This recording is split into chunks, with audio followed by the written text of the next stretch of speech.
À l'occasion de la Semaine mondiale de la paix, une prière œcuménique a eu lieu dans la région de Birona, près de Béjala à Bethléem, présidée par Monseigneur William Chomali.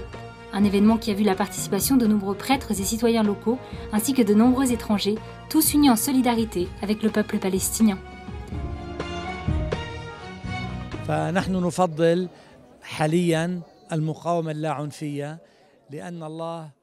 Nous préférons la résistance non violente, parce que nous savons que Dieu peut renverser la balance en faveur des plus faibles. Aujourd'hui, il y a des gens qui prient dans le monde entier et il y aura encore des prières tout au long de la semaine pour demander justice et que cesse la construction du mur, afin que jamais ne soit construit de mur de séparation, notamment dans la vallée de Crémisan. Nous demandons justice et non des murs. Nous souhaitons la réconciliation et la paix.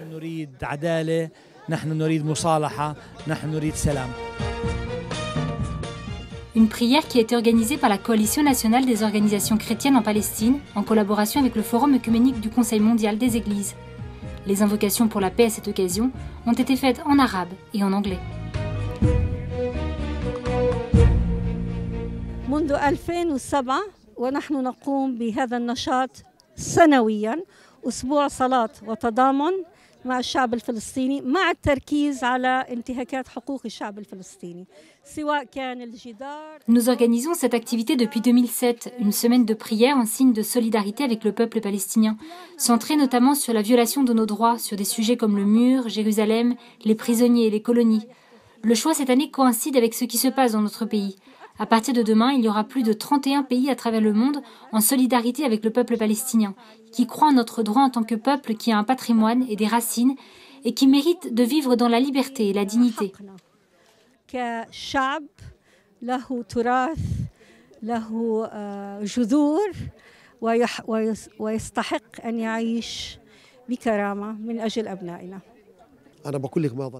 Il n'y a plus d'espoir aujourd'hui, mais nous sommes ici présents pour demander au monde entier, en particulier à ceux qui aiment la paix et qui sont solidaires à notre cause palestinienne, à nous aider à arrêter la construction du mur.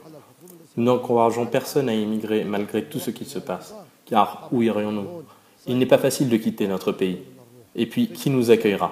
Celui qui quitte sa terre ne vaut plus rien. Alors qu'ici nous sommes riches par le simple fait d'habiter cette terre et parce que nous tenons à notre histoire.